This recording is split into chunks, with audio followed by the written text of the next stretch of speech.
ধন্যবাদ। আমরা এখানে যেহেতু মিক্স অকুপেন্সি আপনারা দেখছেন একটা মাত্র সিঁড়ি, যেহেতু একটা মাত্র সিঁড়ি সেক্ষেত্রে অগ্নি নির্বাপন আমাদের ব্যাগ পেতে হয়েছে। কারণ আগুন মানুষকে মারে মিনিটের মধ্যে, কিন্তু ধোঁয়া মানুষকে মারে সেকেন্ডের মধ্যে। আগুনের চেয়ে ধোঁয়া বেশি ডেঞ্জারাস।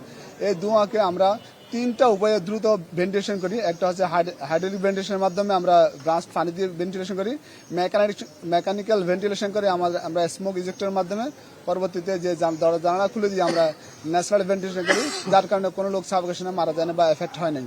তো আমরা অ্যাওয়ারনেস জন্য সবাইকে বলতেছি, যার যার বাসার মধ্যে অন্তত একটা ফায়ার এক্সটিংগুইশার রাখতে হবে। আসা যাওয়ার রাস্তাগুলো যেন ক্লিয়ার থাকে, পাশাপাশি সবার জন্য অন্তত রিভোকেশনের জন্য সিঁড়ি। ধন্যবাদ। প্রাথমিক অবস্থায় আমরা ইলেকট্রিক শর্ট সার্কিট বৈদ্যুতিক গোলযোগ আগুন থেকে এটা লাগার সম্ভব। এই মুহূর্তে আমরা ওখানে ফায়ার এক্সটিংগুইশার বা অন্য কিছু আমাদের দৃষ্টিগোচর হয় নাই।